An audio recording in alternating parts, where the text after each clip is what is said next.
Exit poll में देखिए सर्वे गया में 10 सीट है। गया में 10 सीट में 5 सीट आरजेडी को जा रहा है और 5 सीट बीजेपी के जा रहा है। इसके बाद में देखिए औरंगाबाद में 2 सीट आरजेडी के महागठबंधन के खाता में जा रहा है और 4 सीट बीजेपी के खाता में जा रहा है। यहाँ पर जनसुराज 0 है दोस्तों। इसके बाद में देखिए पटना में 14 सीट है। पटना में 14 सीट में 5 सीट आरजेडी के खाता में जा रहा है और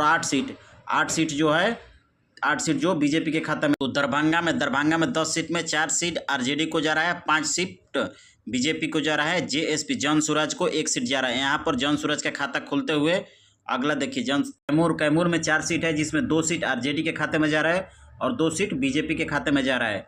वहीं भोजपुर में 7 सीट है। 7 सीट पे 4 सीट आरजेडी महागठबंधन को और बीजेपी के 2 सीट जा रहा है, 1 सीट जनसुराज को जा रहा है। तो आप लोग देख सकते हैं आरजेडी गोपालगंज में 6 सीट में से 2 सीटों पर कब्जा बनाया हुआ है और बीजेपी 4 सीटों पर। इस तरीक़ा से अभी बहुमत में बीजेपी है, 24 सीटों पर आरजेडी है। उसके बाद में देखिए खगड़िया में 4 सीट है। 4 सीट में 2 सीट आरजेडी, 2 सीट बीजेपी जा रहा है। इसमें से 4 सीट में से आप लोग देख सकते हैं आरजेडी महागठबंधन को 2 सीट। नालंदा में 7 सीट है। 7 सीट पर आरजेडी के 3 सीट जा रहा है और बीजेपी को 4 सीट जा रहा है। नालंदा में भी देख सकते हैं एग्जिट पोल क्या बता रहा है। वहीं मधुबनी में बात की जाए तो 10 सीट है। इसमें से 6 सीट आरजेडी को जा रहा है और 4 सीट बीजेपी को जा रहा है। इस तरीक़ा से 35 सीट पर लालटेन है और कमल का फूल 40 सीट पर है। 3 सीट पर जनसुराज भी बाजी मार रहा है। सीतामढ़ी में देख सकते हैं आप लोग 8 सीट में से 4 सीट महागठबंधन को और 4 सीट एनडीए के खाते में जा रहा है। इसके बाद में देखिए कटिहार में 60 सीट में से आरजेडी को 2 सीट जा रहा है और बीजेपी को 4 सीट जा रहा है। वहीं बात की जाए सिवान में 8 सीट में से 5 सीट आरजेडी के खाते में जा रहा है, बीजेपी के खाते में 3 सीट जा रहा है। सहरसा में 4 सीट है। चारों सीट आरजेडी के खाता में जा रहा है। आप लोग देख सकते हैं सहरसा फुल तेजस्वी के तरफ रुख कर रहा है। वैशाली में 8 सीट में से आरजेडी को 5 सीट और बीजेपी को 2 सीट जा रहा है। भागलपुर में 7 सीट में से आरजेडी के खाते में 5 सीट और बीजेपी को 2 सीट जा रहा है। समस्तीपुर में 10 सीट है, जिसमें आरजेडी महागठबंधन के खाते में 7 सीट और बीजेपी के खाते में 2 सीट जा रहा है। उसके बाद में सारण में 7 टोटल 10 सीट है। 7 सीट आरजेडी के खाते में जा रहा है, जो खेसारी लाल का सीट है, और बीजेपी के खाते में यहाँ पर 3 सीट जा रहा है।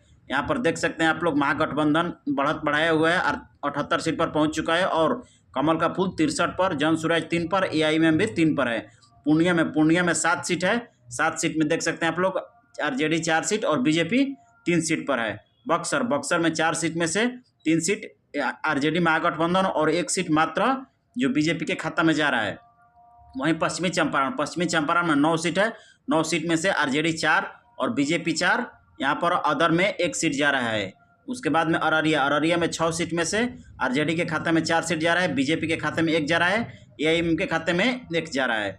किशनगंज में देख सकते हैं 4 सीट में से 2 सीट आरजेडी को जा रहा है और बीजेपी को 1 सीट जा रहा है, एआईएम को भी 1 सीट जा रहा है। इसके बाद में देखिए अरवल में 2 सीट है। दोनों सीटों पर कब्जा आरजेडी महागठबंधन बनाया हुआ है। जहानाबाद में आरजेडी 1 पर और बीजेपी महागठबंधन जो है 1 पर, दोनों इंडिया और एनडीए 1 सीट पर कब्जा बनाया हुआ है। शेखपुरा में 2 सीट है, जिसमें से 1 सीट पर आरजेडी और 1 सीट पर बीजेपी कब्जा बनाया हुआ है।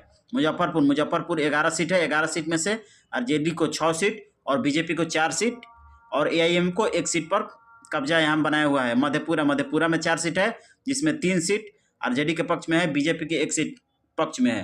टोटल 104 पर लालटेन अभी है, 79 पर कमल का फूल चल रहा है। बांका में 5 सीट है। 5 सीट में से 4 सीट आरजेडी को और बीजेपी को 1 सीट जा रहा है। आप लोग देख सकते हैं पूर्वी चंपारण में 12 सीट है, जिसमें से 8 सीट आरजेडी को बहुमत मिल रहा है और 3 सीट बीजेपी को, एआईएम को भी 1 सीट मिल रहा है। टोटल लालटेन अभी 116 पर है और 80 पर कमल का फूल है।